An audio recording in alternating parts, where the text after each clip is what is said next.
Buenos días, chicos, ¿cómo están? Me regalaron 5 al chat y me escuchan.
Esa es la operativa que tenemos del día de hoy. ¿Vieron la aplicación de TriFox? ¿Vieron la aplicación de TriFox? Envié las señales del euro dólar, del libra dólar.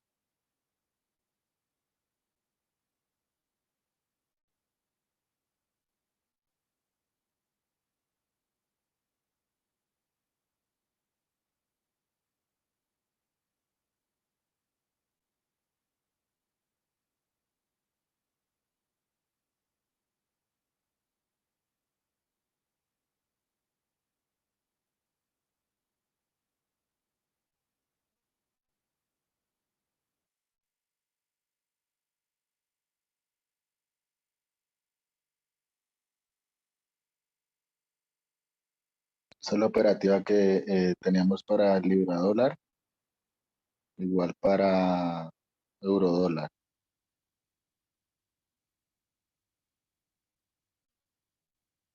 Bueno, vamos a ver qué está descontando el mercado, chicos. Entonces, vamos a la aplicación de TriFox. Les dejé un post donde están unos gráficos.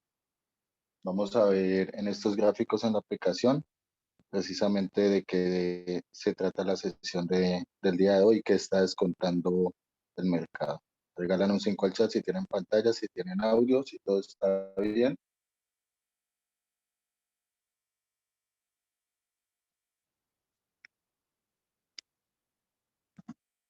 Excelente, chicos. Bien, pueden abrir su aplicación TriFox.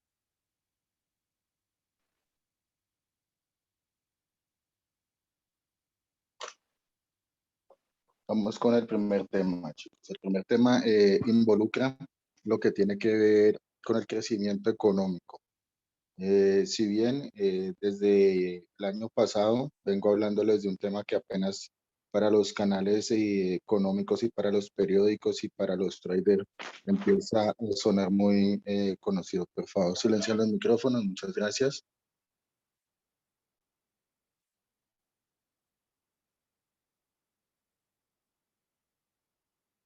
Tiene el micrófono abierto. Listo, chicos. ¿Cuál es el tema interesante que tenemos para ver en el día de hoy? El ciclo económico, estábamos hablando de una estanflación, que es un crecimiento cuando se ralentiza precisamente el crecimiento económico y la inflación sigue subiendo. Los salarios no suben al ritmo de lo que suben los costes de los productos y de los servicios, y por lo cual entramos en un periodo de recesión.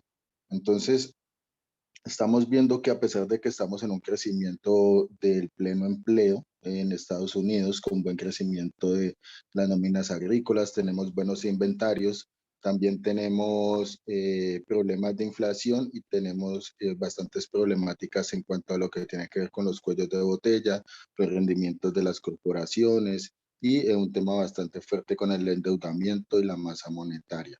Entonces, todo esto ha venido acrecentando una diferencia de las políticas monetarias y de las situaciones que están viviendo cada uno de los agentes económicos, por el lado de Europa y por el lado de Estados Unidos.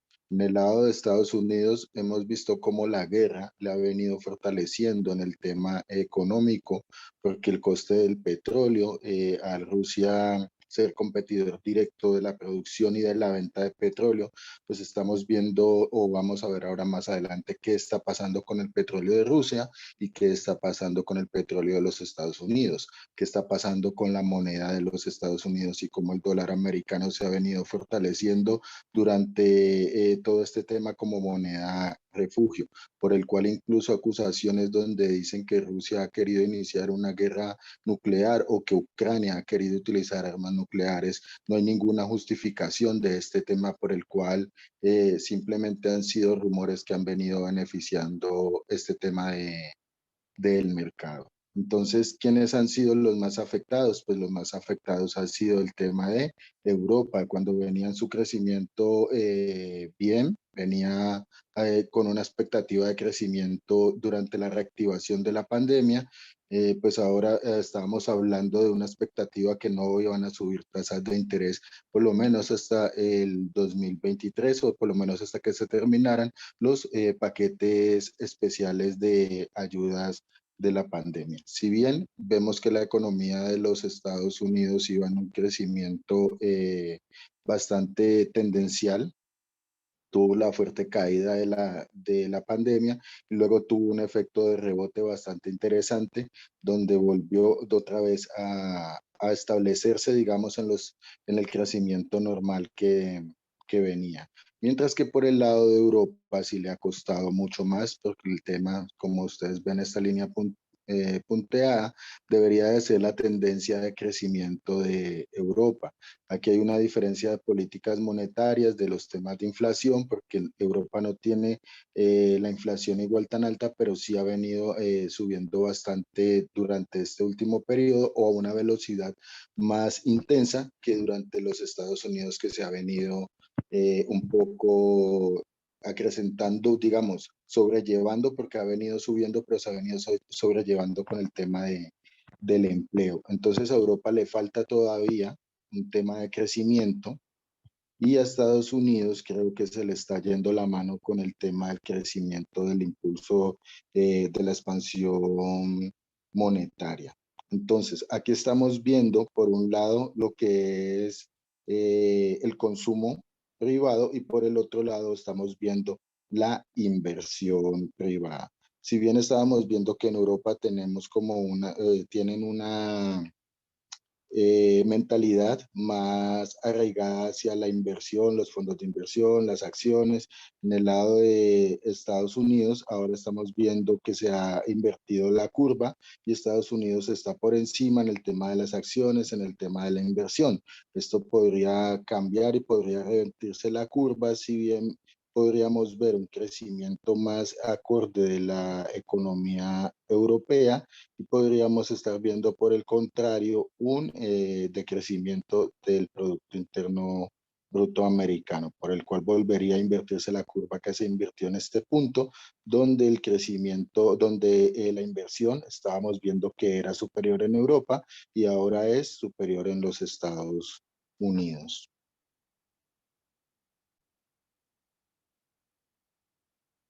El tema de las subidas de los tipos de interés nos deja ahora una problemática bastante interesante. Es quiénes le convienen, quiénes lo pueden hacer y quiénes no lo pueden hacer, en qué margen y a qué velocidad lo pueden hacer. Para eso deberíamos de irnos entonces al tema del endeudamiento, porque vemos que una subida de tipos de interés sería encarecer el coste de financiación, el coste del dinero, pero también sería encarecer y aumentar la deuda.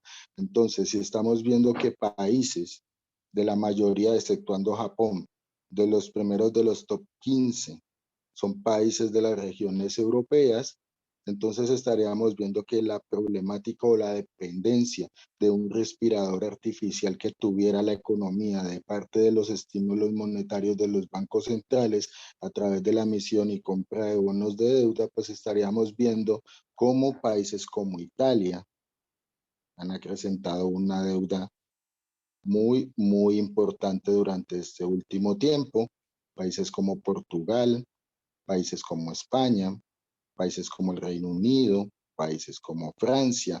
Entonces, hagamos una media de todos y coloquémoslo sobre el 100% de la producción, que sería lo más lógico, o el tope. Digamos, no, es que esto no debería de ser un tope, pero digamos, si fuera un tope dentro de la economía para poder prestarle a alguien, en un ejemplo muy claro, un banco no te va a prestar el doble de de lo que puedes pagar. Eso no se ve en ningún lugar. ¿O sí? ¿Qué opinan ustedes, chicos, en el chat?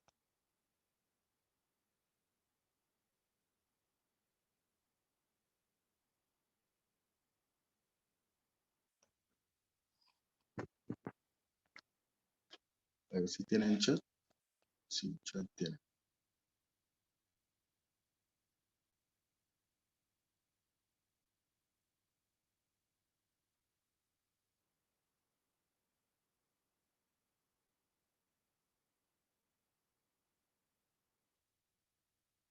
No, es cierto que un banco no le podría prestar a una persona más de lo que le pueda pagar.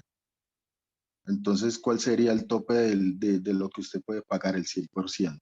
Si usted se gana 100, lo máximo que usted le pueden prestar es 100, sin que usted tenga ningún otro gasto. O sea, no coma, no tenga arrendo, no tenga gastos de impuestos tributarios, o sea, nada, sin gastar ni un solo peso, 100 de 100. Pero ahora miremos la situación de estos países: Italia, Estados Unidos, Portugal, España, Francia, Gran Bretaña, Canadá, están por encima de esta media. Este B, no sé qué país es, será Bielorrusia o qué país tendrá esta sigla, pero bueno, otro de los países más endeudados en el mundo. Y veamos quiénes estarían siendo países que estarían manejando bien sus finanzas. En el caso de Alemania, ¿qué tan endeudado está Alemania? Vemos aquí la D y la E. Un 61% de su PIB está en la media de FI. Australia está en la media de FI. Nueva Zelanda está por debajo de la media, está en el 50% de su producción. Bueno, ya por el resto de otros países con unas políticas mucho más controladas en el tema del gasto público, con mejor inversión, con un tema de seguridad y de estabilidad que les determinan, pues, obviamente estas posiciones, como el caso de Noruega, Suiza, y etcétera, etcétera.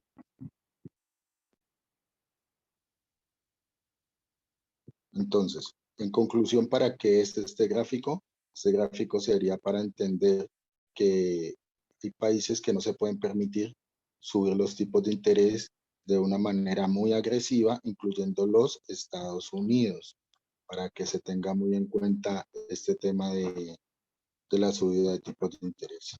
Por el otro lado, estamos viendo el tema ahora del coste del petróleo, no del petróleo, del coste que tenemos de la cotización bursátil. Ahora estamos viendo el coste de las navieras y el coste de los transportadores, de los barqueros de petróleo del mar Báltico y del mar Negro. ¿Qué nos traduce esto? Nos traduce que nadie quiere transportar petróleo ruso. ¿Y qué pasaría con esto si nadie quiere transportar el petróleo? Y el petróleo ya tienen algunos barcos que tienen algunos transportes o contratos por entregar, que son contratos a futuro donde hay opciones, donde se va a perder dinero en el caso de que no puedan entregar esto, o como sería uno de los temas importantes de la cotización es por barril entregado. Entonces, aquí estamos viendo que esto puede terminar en algo que extraña o pocas veces se ha visto dentro de la economía, y es que terminen estos barriles que ya están incluso en tipos negativos de beneficio, tirados en el mar, porque cuesta más tenerlos en alta mar. Ningún país los quiere recibir en ningún puerto. Y como se dice popularmente en Colombia, están encañengados con esto. Estos transportadores están colocando unos precios para que sea insostenible el transporte de crudo, de esta materia prima que viene precisamente desde Rusia, por el miedo de que los bancos no quieren aceptar precisamente transacciones y no han encontrado una forma precisamente de suplir este tema de los pagos del petróleo. Y si hay cómo pagar, porque sería muy fácil pagar por criptomonedas, listo. Te pago y te compro los barriles, te los compro económicos. ¿Quién me los trae? ¿Quién me los transporta? Ese es un tema bastante interesante que hay que tener en cuenta en el lado de las restricciones económicas que se le están haciendo a Rusia. Y esto no es solamente con el petróleo, es con todas las materias primas que se puedan transportar por el mar.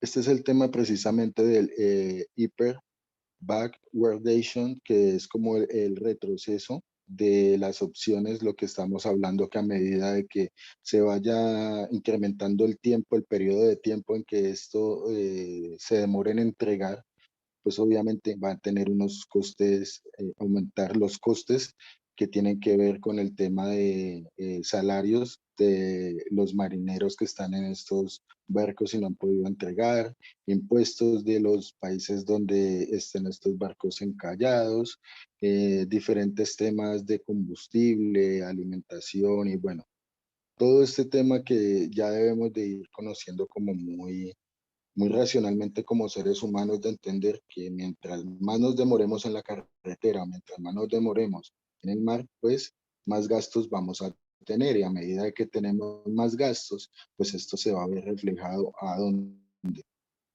en el coste, todo lo que sea el transporte, las materias primas para hacer el producto o la inflación se deben de ver reflejados en dos puntos. Número uno, en el producto final terminado, o número dos, en los beneficios corporativos.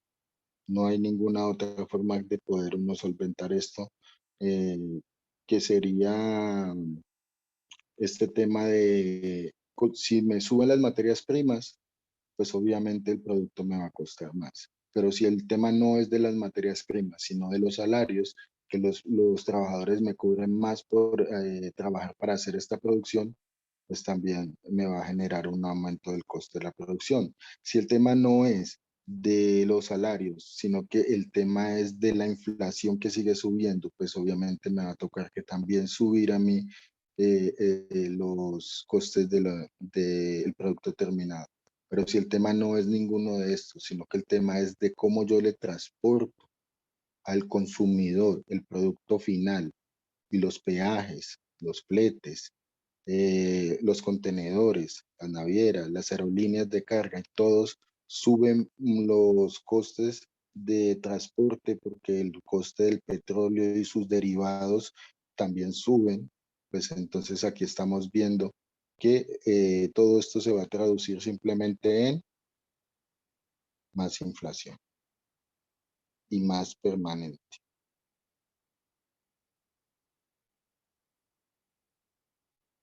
¿Cuándo ha pasado esta situación? Esta situación de los tipos negativos con los precios más altos se vio reflejada una vez en el tema de la guerra de Irak y de Kuwait. ¿Cómo se comportó el petróleo en estos movimientos? precisamente durante los costes del petróleo seguían subiendo, mientras que los costes de transportarlos se volvían prácticamente insostenibles porque hubo también como unas sanciones a Irak en este tema de la producción y en el tema del transporte.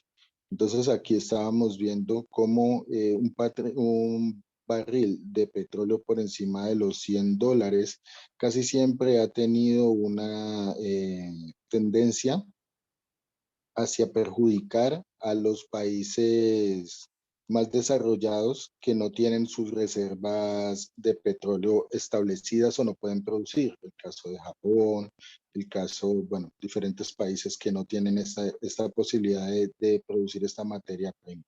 Pero también beneficia algunas otras economías emergentes.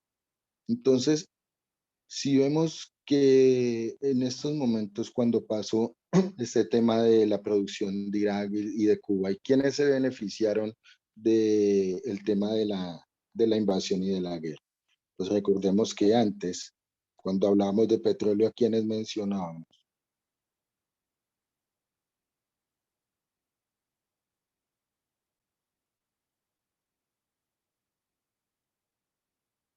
Pueden abrir micrófonos o escribir en el chat.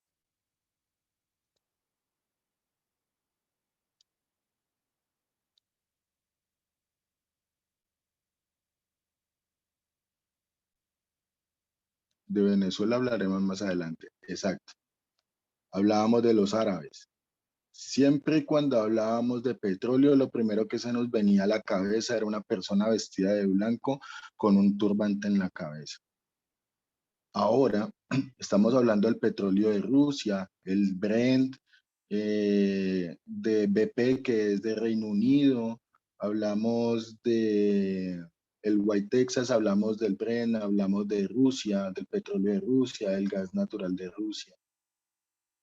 Pero y entonces, ¿cuál es la participación realmente hoy en día de Arabia Saudita y de la OPEP y cuál es la importancia que pueden tener ante la regulación de la producción de barriles de petróleo y la creciente demanda de este recurso no renovable en la naturaleza? Entonces, si bien es cierto que podríamos estar viendo algo como les estaba explicando muy extraño, que sería botar barriles de petróleo con el precio en máximo. Eso es algo, no sé, ¿cómo le podría comparar yo? Botar leche con pueblos en hambre o algo así, no, no podría encontrarle una comparativa. Pero bueno, el tema es de beneficio.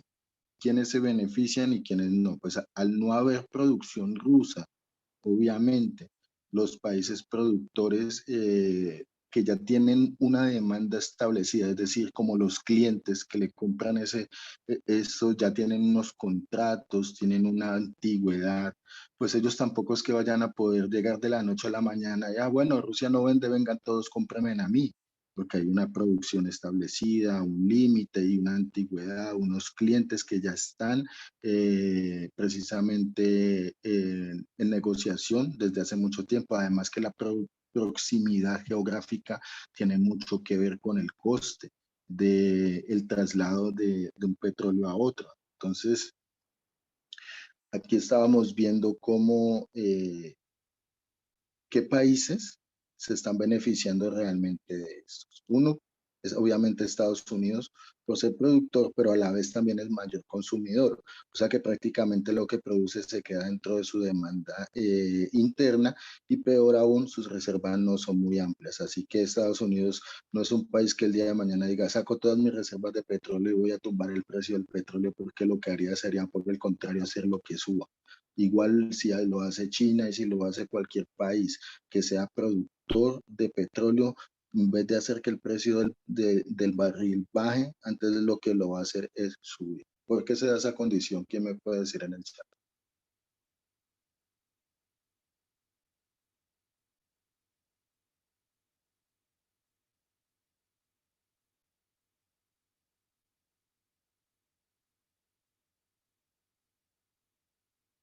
Se supone que cuando hay más producción, el precio debe de reducirse, ¿no? Y debe de bajar, ¿cierto? Eso es lo que entendemos en las leyes de la oferta y de la demanda. Es así como se ha enseñado en el tema de oferta y demanda. Más producción, menos costo. ¿Hasta ahí estamos claros, chicos?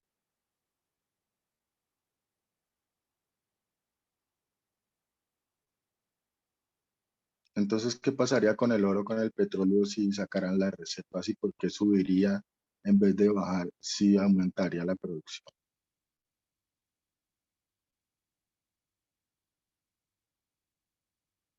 ¿Están confundidos?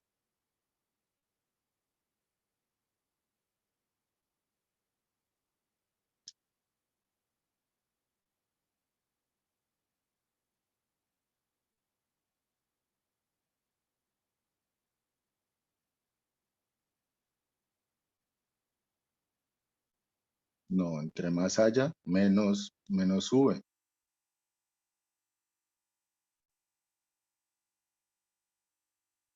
Mientras más haya de algo, menos precio va a tener. ¿Por qué en este caso sería el contrario? El oro también sería igual que el petróleo. A ver, les voy a explicar por qué, chicos. Pónganle cuidado a este tema. El petróleo es un bien escaso no renovable. No se puede imprimir más como los billetes. Cuando hay más billetes, vale menos. Pero cuando en el mercado se está negociando más producción de petróleo, los inversionistas tienden a entender que no hay de dónde sacar más. Y si no hay de dónde sacar más y ya se está negociando, pues ¿qué cree que va a pasar con el resto de lo que queda?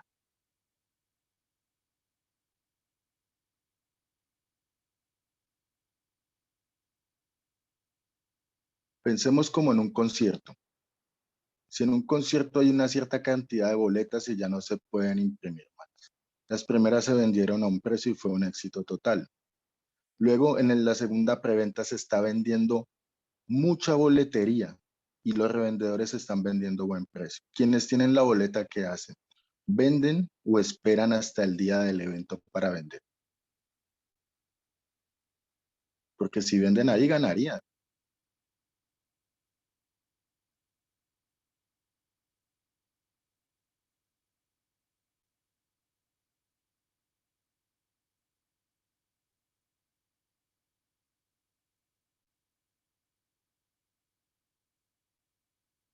Si quedan pocas boleterías, las últimas que van a quedar el día del evento van a costar mucho más.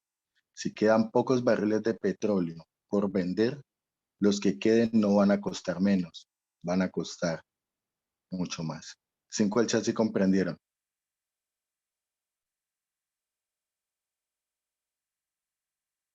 Increíble, ¿cierto? Cambia totalmente la perspectiva de la oferta y la demanda. Bueno, entonces teniendo en cuenta esto, ¿qué países podrían estarse beneficiando?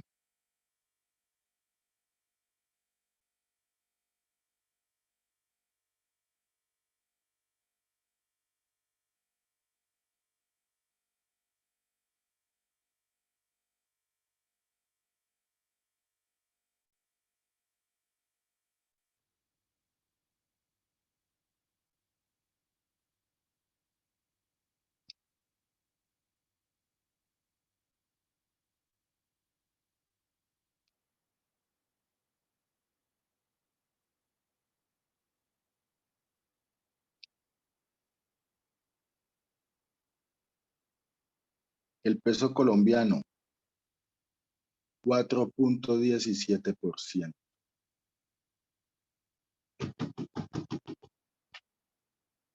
No me gusta hacer trading en contra del peso colombiano.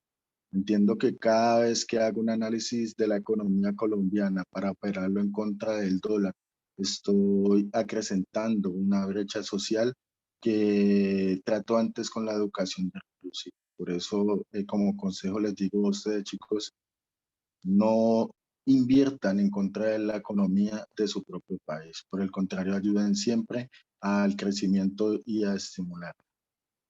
Hoy el peso colombiano resulta siendo uno de los mejores spots de retorno de mercado con un 4,17%.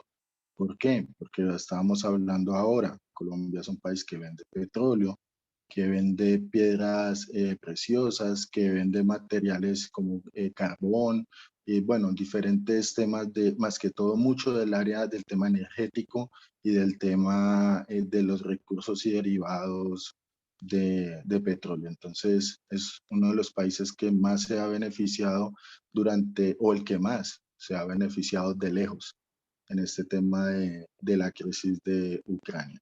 Siguiente país, el tema de Malasia. Segundo país, el tema de China, el tema de Hong Kong, Indonesia, y así sucesivamente vamos viendo que otros países por el lado de los retornos se han visto bastante mm, perjudicados, como el tema de Rusia, el tema de Hungría, el tema de Polonia, o sea, todo ese tema central de Europa y la región que están viendo de guerra. La lira turca también ha tenido una, digamos que una semana y un año bastante, un mes bastante malo. Entonces, bueno, ahí ven la diferencia entre qué países, a pesar de que da mucha tristeza por el lado de los hermanos ucranianos, que les extendemos un gran saludo y de gran afecto y oración al Creador para que esta solución, esta guerra se solucione de la mejor manera. Pues estamos viendo que ante una humanidad y ante un lado del mundo donde uno sufre, vemos que otros también sacan provecho y se benefician indirectamente de esto.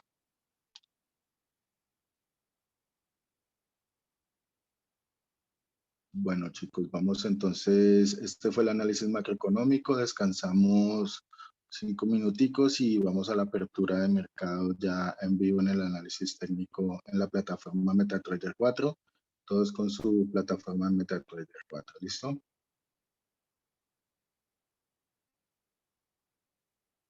¿Alguna pregunta? Vamos a una ronda de preguntas antes de cerrar la sala.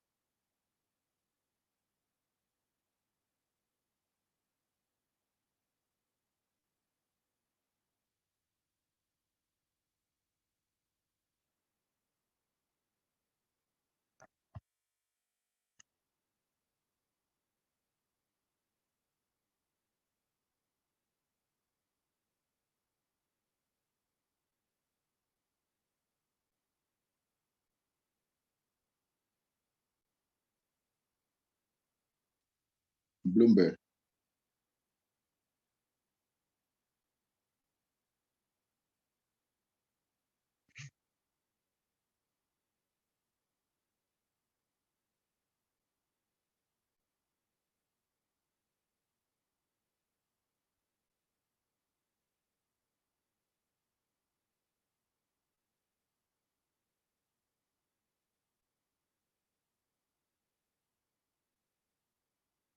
¿No tienen ninguna pregunta, chicos?